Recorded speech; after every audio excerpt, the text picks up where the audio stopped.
Hello दोस्तों, स्वागत है आप सभी का हमारे चैनल मिस्टर जमींदार में। आज हम बात करेंगे धनिया की खेती की। हम अच्छी से अच्छी फसल की पैदावार कैसे ले सकते हैं। हम इस टॉपिक पर एक एक चीज़ को चरणवार चरण समझने की कोशिश करेंगे। और आपको वीडियो अच्छी लगे तो लाइक शेयर सब्सक्राइब जरूर कीजिए। चलिए शुरू करते हैं पहला चरण से। चरण नंबर 1, पहले हमारे को खेत की अच्छी से जुताई जुताई उताई करके रोटर चला के मिट्टी को बारीक कर लेना है। अब चरण नंबर 2, बीज की बुआई। धनिया की खेती के अंदर बीज की सबसे महत्वपूर्ण भूमिका होती है। जितना अच्छी क्वालिटी का अपना बीज होगा उसी हिसाब से अपना धनिया की पैदावार होगी। इसीलिए किसान भाइयों को सबसे ही महत्वपूर्ण धनिया की क्वालिटी का बीज का ही हमें प्रयोग करना है और एक विश्वसनीय ब्रांड का ही हमें प्रयोग करना है, या फिर अपने घर का बीज उसका करना है। अब चरण नंबर 3, सिंचाई। हमारे को सिंचाई का सबसे महत्वपूर्ण ध्यान रखना है। हमारा बीज बोने के बाद के अंदर हमारे को उसके अंदर हल्की हल्की इस फव्वारा फिटिंग या अदर क्यारियों द्वारा हमारे को उसमें सिंचाई करनी है। सिंचाई को जब तक 15 से 20 दिन में हमारा दाना अंकुरित होता है उस टाइम में हमारे को सिंचाई रेगुलर करते रहना है और उसमें सूखा नहीं होना चाहिए।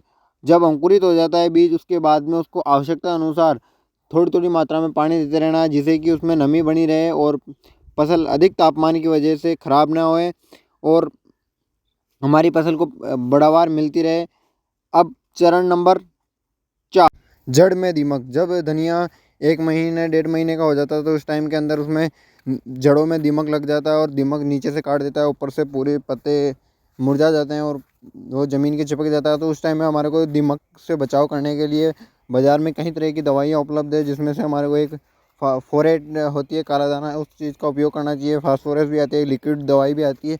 उन सभी का हमारे को प्रयोग करके हमारे धनिया को सुरक्षित रखना है दीमक से।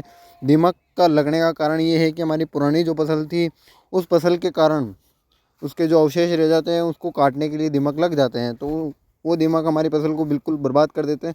दीमक से हमारे को बचने के लिए हमारे को पुरानी फसल के अवशेषों को नष्ट करना चाहिए। अगर वो नहीं है नष्ट हो पाए हैं तो हम उस टाइम में हमारे को उपचार करना चाहिए कि फास्फोरस फोरेट ये सब चीज़ें डालें हम, या लिक्विड में फॉर्म में भी कई प्रकार की बाज़ार में दवाइयाँ उपलब्ध है, तो उन सब को डालकर हमारे को दीमक को जड़ से ख़त्म करना चाहिए। अब चरण नंबर 5, धनिये में पीलापन। हम देखते हैं कि धनिया को पीला पीला हो जाता है और वो पीला होकर ख़राब हो जाता है, ऐसे काला काला हो जाता है। उस टाइम में हमारे को उपचार करना चाहिए कि धनिये के अंदर नाइट्रोजन की कमी हो जाती है तो उस वजह से भी पीला पड़ जाता है, या अधिक पानी की वजह से भी पीला पड़ जाता है। कि अगर हम बारिश के टाइम के अंदर ये धनिये की खेती कर रहे हैं तो वो उस टाइम में अधिक पानी मिलने के कारण, बरसात के पानी के कारण पीला पड़ जाता है। और अगर हम गर्मी के अंदर कर रहे हैं तो अधिक धूप के कारण या फिर खेत के अंदर नाइट्रोजन की कमी हो जाती है, उस वजह से वो पीला पड़ जाता है। तो उस टाइम में हमारे को जब उसमें हरापन लाने के लिए नाइट्रोजन की कमी को पूरा करना चाहिए। नाइट्रोजन की कमी को पूरा करने के लिए सबसे बढ़िया स्रोत है नैनो यूरिया, जो आजकल लिक्विड फॉर्म में आ रहा है।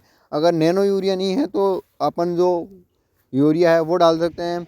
और भी कई तरह के कैल्शियम खाद भी आता है, तो वो कैल्शियम खाद हमारे को डालनी चाहिए, जिससे कि हमारी फसल अच्छी ग्रोथ भी करेगी और उसका पीलापन भी दूर होगा। अगर पीलापन दूर हो जाएगा तो फसल अच्छी हरी भरी दिखेगी, तो हमारे को उसको जब जब सेल करेंगे बेचेंगे उस टाइम में ग्राहक जल्दी लगेगा।